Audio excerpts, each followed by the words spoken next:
Amigos, vamos a conversar hoy acerca de la situación y trayectoria de la democracia peruana en los últimos 44 años. Para ello ya se encuentra con nosotros el doctor Alonso Cárdenas, politólogo y profesor de Ciencias Políticas de la Universidad Antonio Ruiz de Montoya, a quien por supuesto le vamos a dar la bienvenida al programa. ¿Qué tal? ¿Cómo está? Muchísimas gracias por la invitación. Doctor, según un estudio del Instituto de Estudios Peruanos, más del 50% de nuestros compatriotas no está satisfecho con nuestra democracia. ¿Por qué considera que sucede esto? Bueno, ahí yo creo que podríamos utilizar unos conceptos de un politólogo que se llama Robert Dahl, ¿no? Que él habla que la democracia es tanto de procedimientos como de contenidos, ¿no? Procedimientos entendiéndose como la manera en que el pueblo elige a sus autoridades para el ejercicio del poder, ¿no? Es decir, a través de las elecciones. Y los contenidos es el ejercicio en la función, es decir, cómo se gobierna. Y yo creo que a raíz de todo lo que ha sucedido en el país en las últimas décadas, los contenidos que ha dado la democracia al ciudadano peruano dejan mucho que desear, ¿no?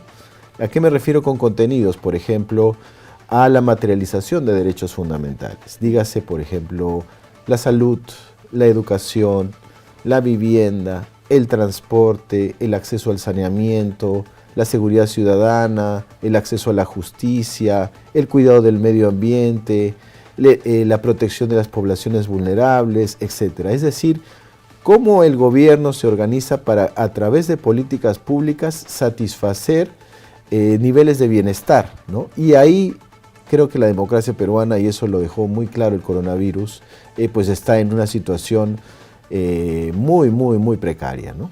Se podría decir que no se sienten representados con las autoridades porque no cumplen sus promesas. Claro, el gobierno, en general el Estado, tiene una serie de funciones, ¿no? Que son satisfacer derechos humanos, satisfacer derechos fundamentales, el derecho a la salud.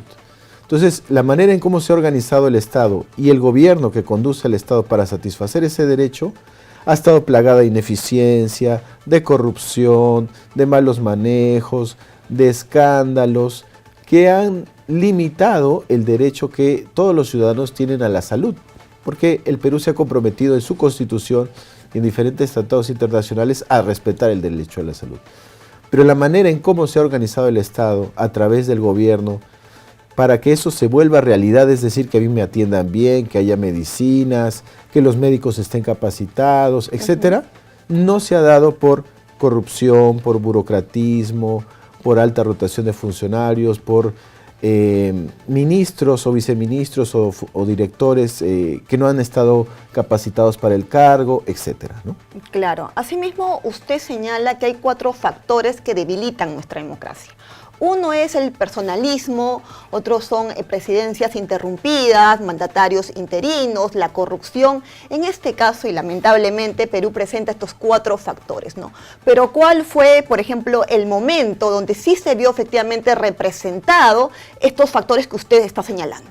Bueno, estos factores aparecen en un estudio de Latinobarómetro, que es una empresa que hace encuestas de percepción a nivel América Latina, para ver qué piensa la ciudadanía de su calidad democrática, ¿no? Y se dieron cuenta en este estudio comparado que esos 4 elementos que usted menciona debilitan la percepción que se tiene de la ciudadanía hacia su clase gobernante, ¿no? Por ejemplo, en los personalismos, esto quiere decir que el mandatario o aquella persona que ha perdido las elecciones no reconoce el triunfo del otro, ¿no? Eso debilita mucho la democracia porque la gente deja de creer en por ejemplo, su sistema electoral, ¿no? La corrupción, bueno, ya creo que eso está bastante claro. Cuando hay una interrupción democrática, en general en América Latina, a los ciudadanos no les gustan los presidentes interinos, ¿no? Prefieren un adelanto de elecciones, según este estudio de Latinobarómetro, ¿no? Y si el interino se mantiene mucho en el poder, eso también debilita la credibilidad y la legitimidad del sistema democrático. ¿Se podría decir entonces que también ha debilitado nuestra democracia haber tenido 6 presidentes en 6 años? Por supuesto, ¿no? Y tener tantos cambios en tan poco tiempo ha debilitado, ha fragmentado, ha hecho que la gente deje de creer en sus autoridades, en su sistema democrático, ¿no? ¿En qué momento entonces considera usted que empezó a caerse nuestra democracia?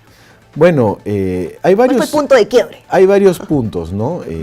Por ejemplo, el periodo entre el 92 y el 2000 a nivel democrático, pues fue bastante complicado, ¿no? Porque surge un gobierno de un golpe de Autogolpe. Estado, ¿no? Después vivimos más o menos una primavera democrática que duró desde Paniagua hasta la salida de Ollanta Humala, ¿no?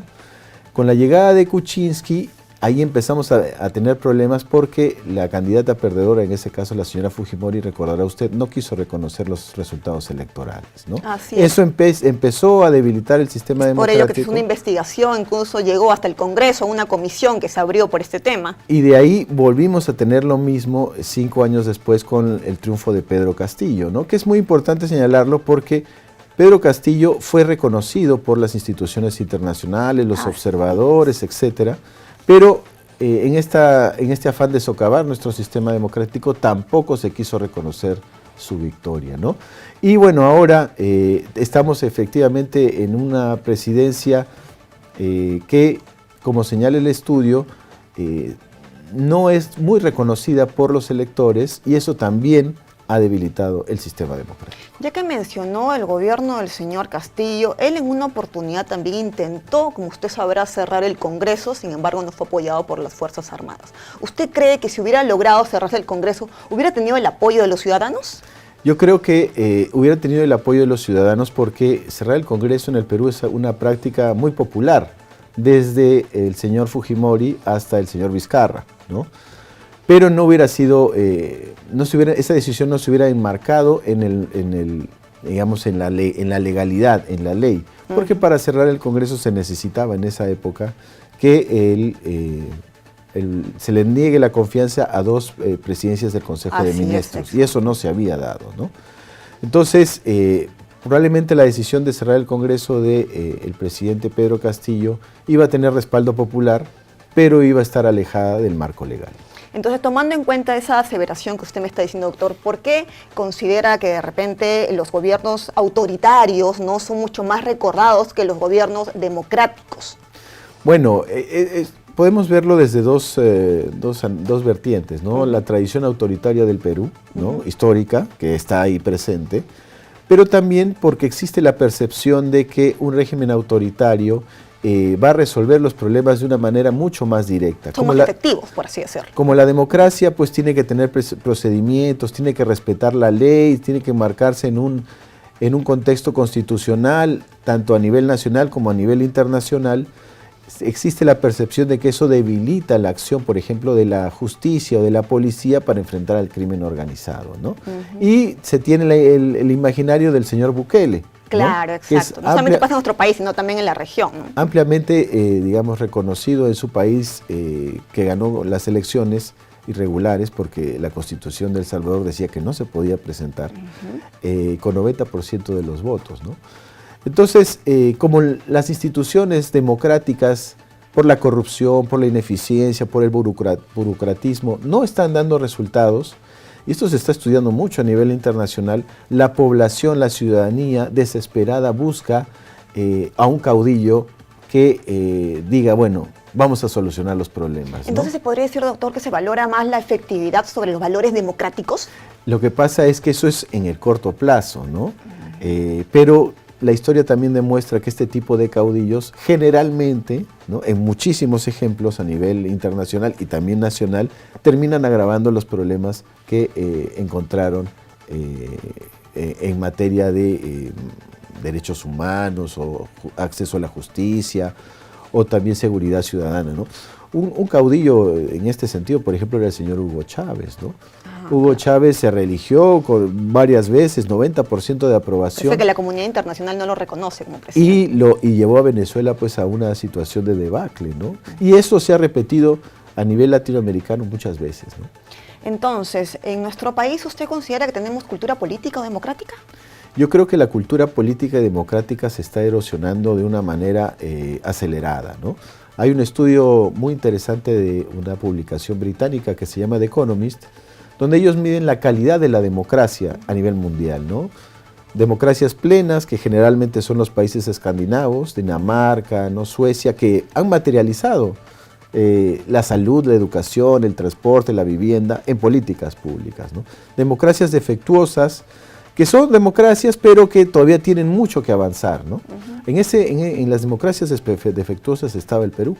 Luego estaba el régimen híbrido, que ya es, digamos, la corrupción está generalizada, el gobierno no responde a la calidad de sus ciudadanos, la judicatura, el poder judicial no es independiente, los medios están controlados, pero todavía hay algunas manifestaciones democráticas. Claro, muy rápidamente, doctor, por favor, le agradecería que me diga, ¿hay una solución para poder revertir lo que está pasando entonces? Sí, yo creo que la solución pasa por la profesionalización de los partidos políticos y la profesionalización de la burocracia en el Estado, ¿no? Ningún país desarrollado tiene un Estado débil, pero no me refiero débil a que sea autoritario, ¿no? Sino un Estado profesional, ¿no? Y si nosotros realmente queremos dar el salto, necesitamos profesionalizar nuestro servicio civil, nuestro Estado, nuestro sistema de representación política, para que la gente ahora sí empiece a creer en sus instituciones democráticas. Así es, doctor, yo le agradezco. A ver si encontramos una solución, como usted señala, para poder cambiar ese régimen híbrido que nos ha señalado la revista The Economist. Muchísimas gracias, doctor. Gracias a usted. Bien, esta hora de la mañana es momento de ir a una breve pausa aquí en JN Noticias.